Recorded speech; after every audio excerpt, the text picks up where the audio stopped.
nous allons recevoir M. Hervé Dabiri à la demande de Dame Dabiri. Et merci de le recevoir sous vos applaudissements, s'il vous plaît.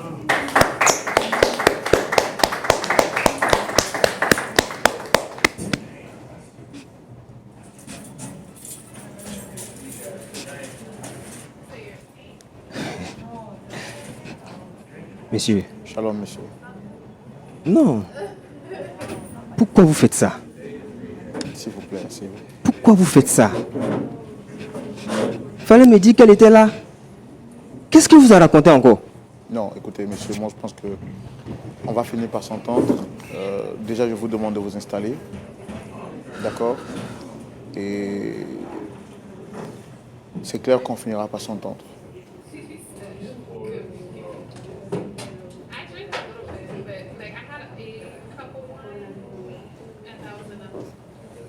Viens à la maison. Viens à la maison, tu nous manques. Tu nous manques pas, Monsieur, monsieur, tout. vous m'avez amené ici là, c'est Ado. pourquoi? Dites-moi. D'accord. Madame, s'il vous plaît, on va se rasseoir. Madame, s'il vous plaît.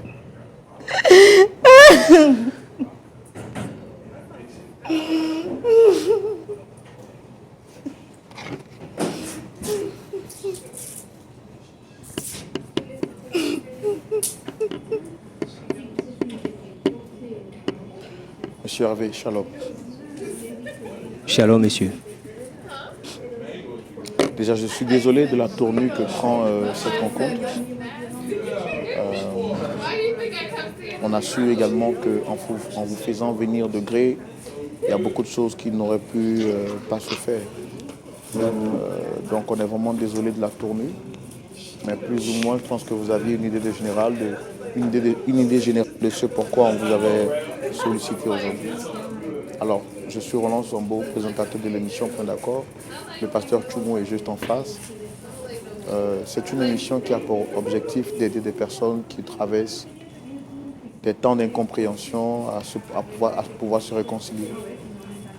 Vous avez été sollicité sur le plateau ici par Dame Annick, c'est ça? C'est bien ça.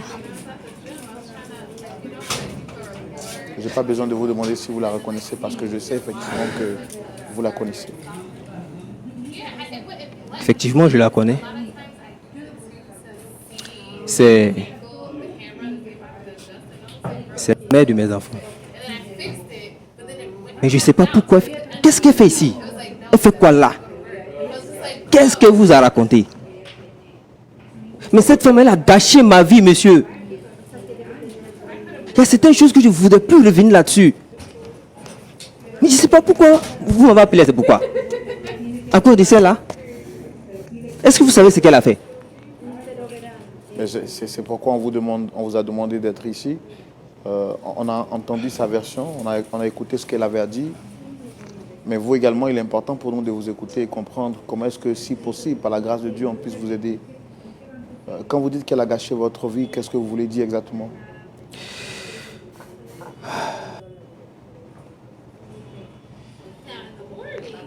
Frère Roland, je suis monsieur Hervé Dabiré.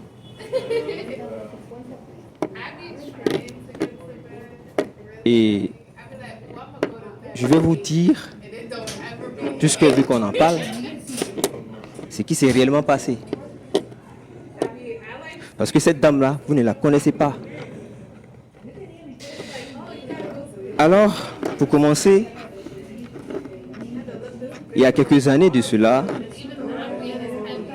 j'étais encore dans la fleur de l'âge, on va dire ça ainsi.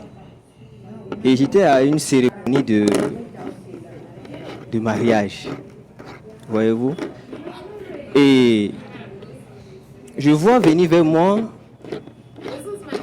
une jeune dame bien raffinée, bien belle.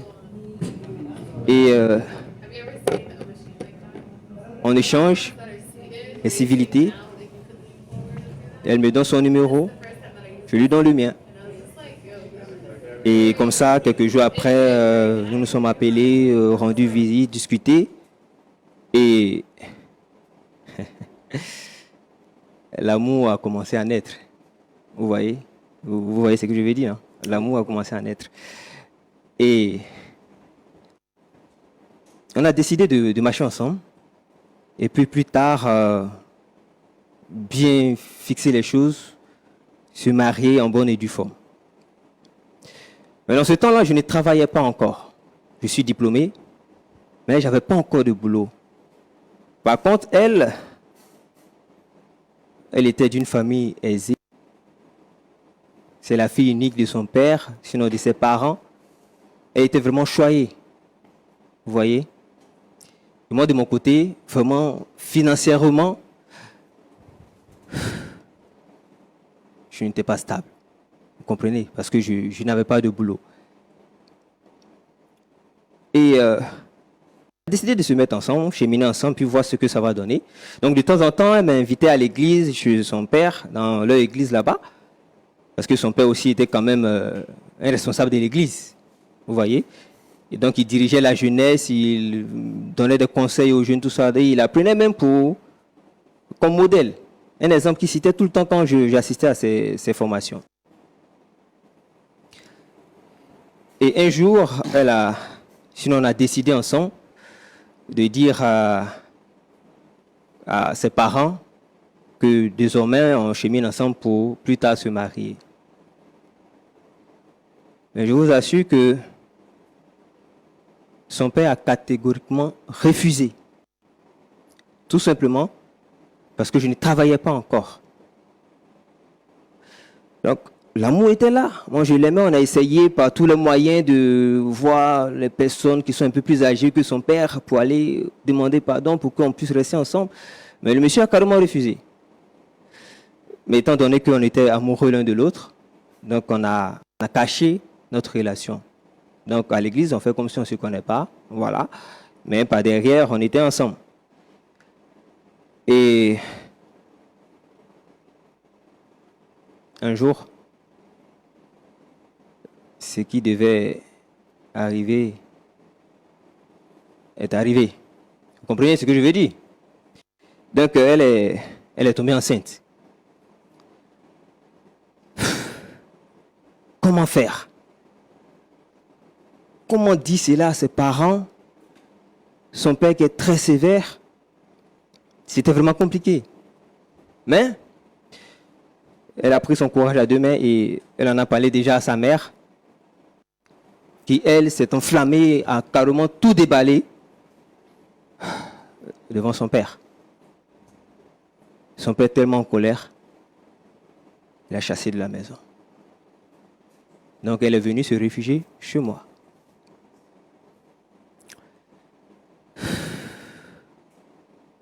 Et ensemble, nous avons prié, ensemble, nous avons gêné, demandé à Dieu. C'est vrai que nous avons fauté à tant de moments, on ne devait pas le faire en tant que chrétiens, mais c'est arrivé. On a demandé pardon à Dieu, gêné, pour que son père puisse accepter déjà que la fille soit enceinte. Et puis maintenant, après, on allait voir par la suite. D'accord, on va aller un peu plus vite. Déjà, donc, finalement, son père l'a mis dehors. Donc, qu'est-ce qui a été fait par la suite? Par la suite, après la prière, comme je le disais, il nous a rappelé. Nous sommes allés rapidement chez eux. Et puis bon, il a dit, c'est pas bien grave, voilà. La seule condition qui maintenant, c'est que je pousse sa fille. Ok, j'étais très heureux. Étant donné que l'amour était déjà là, donc moi, je suis heureux d'épouser celle que, entre griffes, je vais dire, j'aimais. Donc, elle était enceinte, donc on ne pouvait pas faire la dot, selon leur coutume. Donc, on a fait le mariage à la mairie. Et puis après, son père nous a donné un appartement. Nous sommes allés vivre chez nous. Elle a accouché. Et par la suite, on a accompli tout le reste. Donc, on a fait le mariage, tout et tout. En ce moment, je ne travaillais pas encore. Et c'est son père qui s'occupait de nous. Vous voyez, les factures, le loyer, tout ça.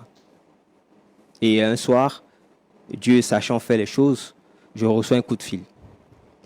Alors que j'avais postulé à un poste il y a bien longtemps, j'ai reçu un coup de fil qui me dit que voilà, j'ai été retenu à un poste et donc je vais commencer à travailler très bientôt. C'est la joie. J'ai dit enfin, là au moins je vais être déchargé hein, par, on va dire, quand même décharger un peu ses parents, vu que je peux maintenant moi-même m'occuper de ma femme et mes enfants. J'ai commencé à travailler. Tout allait bien, tout était parfait. Et on a eu un deuxième enfant. Mais le comportement de ma femme a commencé à changer. Parce que j'occupe une position où c'est moi qui gère les ordres de mission. Par moment même, je vais en mission. Donc, par moment, j'arrive à rester un peu tard au service. Mais je prenais quand même la peine d'appeler et lui dire, je serai un peu en retard, ou je suis dans tel bouchon, je serai là. Mais je vous assure que quand j'arrive à l'heure indiquée, Madame s'enflamme. Je ne sais pas ce qui se passe. Et elle a, j'ai envie de dire, il y a une maladie, une jalousie maladive là qui est venue, je ne sais pas. Elle m'a créé tous les problèmes. Elle allait jusqu'à mon bureau faire palabre avec ma secrétaire. Mais elle m'a regardé mal. Elle m'a regardé mal. Donc c'est normal que je réagisse. Je dois la frapper. Pourquoi elle me regarde mal? Vous voyez? Mais tu sors avec elle. Tu sors avec elle. Vous voyez? C'est son caractère qu'elle a. Hein? Je vous l'ai dit. Est-ce que vous a dit la vérité? Elle se bat avec tout le monde dans mon service, surtout les femmes. Quand je vais en mission pour 1 mois, elle pense que c'est pour aller avec les femmes. Et le comble, elle est malade. Hein? Ne m'indexe pas. Hein? Ne m'indexe pas. Elle est tu as compris, très non? malade. Ne m'indexe pas. Tu m'arrêtes. Elle allait raconter là à son père que moi, je lui porte main, je la frappe comme je veux, chose que je n'ai jamais faite. Je suis une personne bien éduquée. Mon père m'a bien élevé, même si je n'ai pas une classe sociale, mais je sais quand même respecter la femme. Le fait de crier sur moi là, c'est pas frapper. Quand tu cries sur moi là, c'est pas frapper. Monsieur Sambo, c'est pas frapper. De se taire. Tu cries sur moi à chaque fois, c'est pas frapper. Dites-lui de se taire. Madame, calmez-vous, s'il vous plaît. Calmez-vous. Il ne peut pas me calmer. Pourquoi il peut mentir sur moi? On n'a jamais crié sur moi. La seule fois que mon père a crié sur moi, c'est que je portais sa grossesse. Que mon père a crié sur moi. Donc lui, de quel droit il se permet de crier sur moi? De quel droit? Je t'ai pas dit de ne plus communiquer avec tes collègues. Je t'ai pas dit de ne plus communiquer avec tes collègues femmes. Je t'ai pas dit ça. Monsieur Et Sambo. rien comme ça, c'est pas moi qui t'ai fait. Oh là là. Tu as oublié. C'est pas moi qui t'ai fait. Attends, c'est ton vrai caractère tenté de montrer ici, non? Je m'en fous. Je m'en fous de ça. Vous voyez? Vous voyez? On va être douce Je là. ne sais Vous pas ce qu'elle est voulez venue pas. raconter ici, si elle est venue jouer la victime, mais c'est son comportement qu'elle a. C'est son caractère net.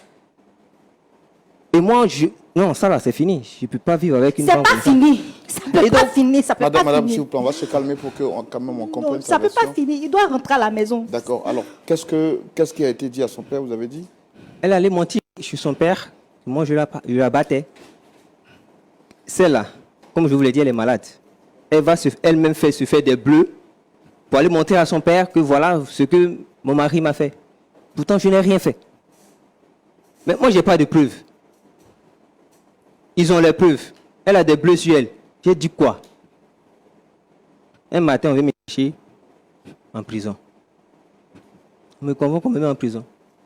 Monsieur, 2 ans de ma vie dans une cellule. Est-ce que vous voyez un peu ce que ça fait?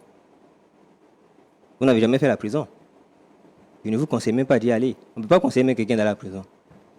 Mais ce n'était pas facile. Elle a gâché ma vie. Aujourd'hui, je suis sorti, Dieu merci, c'est vrai. Mais mon casier judiciaire est rempli. Je fais comment pour avoir du boulot? Je fais comment pour me retrouver? Et elle vient raconter des balivernes ici. Elle va venir chercher quoi chez moi? Elle va venir chercher quoi chez moi? Alors, si je comprends bien, vous ne l'avez jamais touché. Jamais, monsieur. Vous me regardez. Un monsieur comme ça, il peut frapper femme. Non, regardez un monsieur comme ça, si je peux frapper femme. Je suis calme, doux, j'aime pas les palabres. C'est comme ça que je l'ai aimé. Je ne l'ai jamais touché. Elle a tout inventé. C'est là. C'est une psychopathe. Je te perds permets pas de me traiter ainsi. Hein. Elle est malade. Je te permets pas de me traiter ainsi. Hein. Je dis Moi, que je je te sors. permets pas de me traiter ainsi. Oh, Je dis que je te permets pas de me traiter ainsi. Il doit venir chez moi. Il doit venir à la maison. Je te permets pas de me traiter ici. Comment il peut me dire que moi je suis une psychopathe? Comment il peut me dire que moi je suis une psychopathe? Attendez, madame, attendez, on va. Si vous n'essayez pas de la calmer, elle risque de faire quelque chose. Regardez-là. Je dis Elle que va tu se blesser m'appartiens. ici et vous serez responsable. C'est vous qui l'avez emmenée ici. Hein. C'est vous. Attrapez-la. Madame? Je dis que tu m'appartiens. Non, madame, non. S'il ne rentre pas à la maison, je risque de faire quelque chose. D'accord. Non, s'il ne rentre pas à la maison, je risque de faire quelque chose. Non, d'accord, c'est compris. Il aurait quelque chose sur sa conscience. Il aurait quelque chose sur sa conscience. Ok, c'est compris, d'accord, asseyez-vous. Il aurait quelque chose sur sa conscience. Asseyez-vous, d'accord, asseyez-vous. Il va entrer à la maison, ça va? Regardez-moi, ça va? Ça va. Calmez-vous.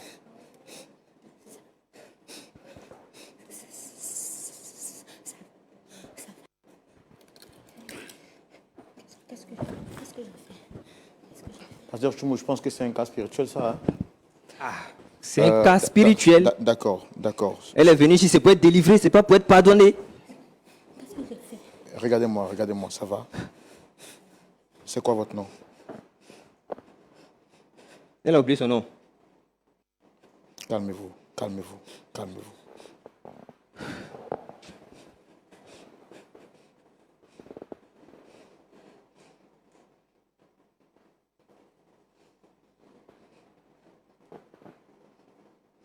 Ça va.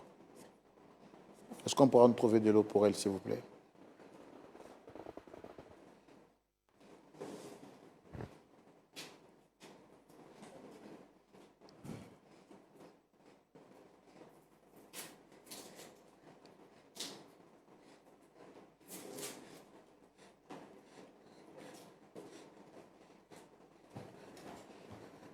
Vous allez boire un peu. Tenez.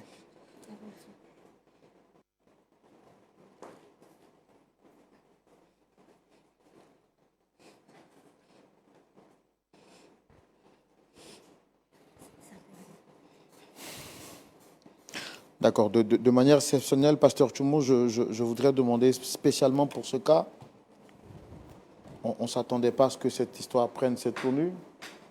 Et je pense que vraiment cette sœur a besoin de prière.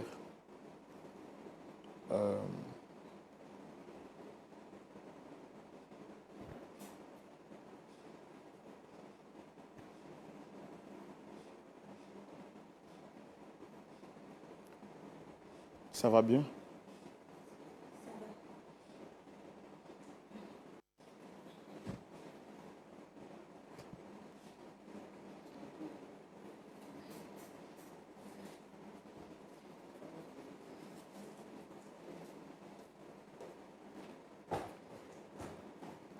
Est-ce que vous pouvez parler? Oui, je peux parler. Ça va. Ça va. Vous voulez boire un peu d'eau? Ça va. C'est bon. L'eau, c'est bon. Regardez-moi droit dans les yeux. Quel est votre nom? Annick. J'ai du mal à vous entendre. Quel est votre nom? Annick. Annick quoi?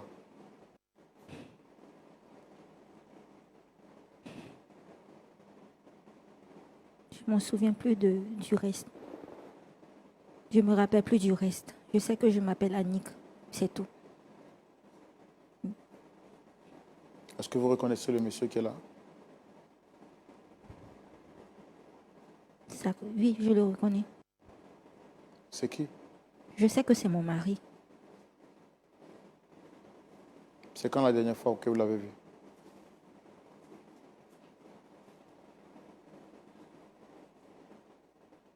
Deux ans. Ça fait 2 ans.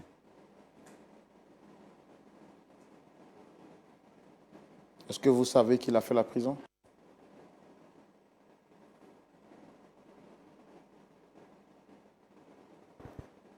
Je commence à me rappeler, oui. Oui, je sais. Je commence à me rappeler. Est-ce que vous savez pourquoi est-ce qu'il a fait la prison? C'est un peu flou dans mon esprit. Mais je sais qu'il a fait la prison À cause de moi. Frère Hollande, depuis toute petite, je suis malade. Comme j'avais signifié, à chaque fois, je partais en Europe avec papa et maman. C'était pour me soigner. Et papa a caché cela. On a caché cela à mon époux. Mais quand je suis contrariée, je me fais des bleus. Je me blesse. Vous voyez maintenant? Ça là. Non, monsieur, vous comprenez quand même que c'est...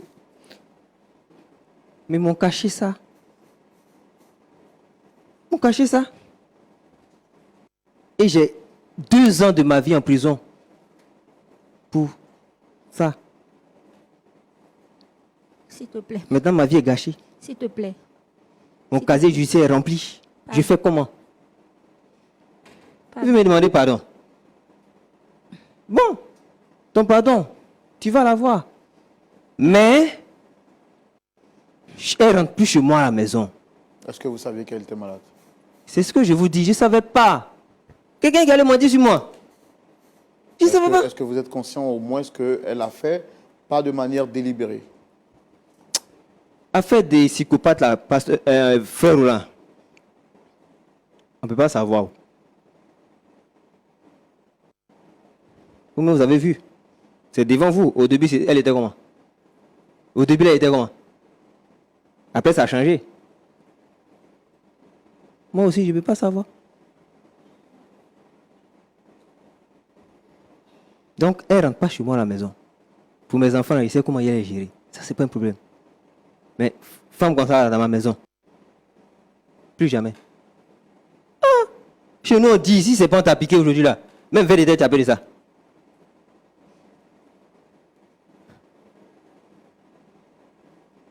D'accord. Moi, je vais vous demander une chose, Damanik. Est-ce qu'en âme et conscience, est-ce que ce que vous avez fait, vous étiez consciente ou c'était sous l'effet de la maladie? Ou bien c'est quelque chose que vous faites juste pour couvrir vos erreurs? L'effet de la maladie. L'effet de la maladie. Comme Alors, j'ai dit, vous nous avez dit sur ce plateau, ici, que votre mari vous battait. Il nous a dit qu'il ne vous a jamais touché. en fait, je me fais des scènes dans ma tête. Tout se passe dans ma tête. Je crée des histoires dans ma tête. Pourquoi avoir fait ça à votre mari, celui que vous aimez? Si je vous dis que je sais, j'ai menti. Je ne sais pas. Jusqu'à présent, je ne sais pas.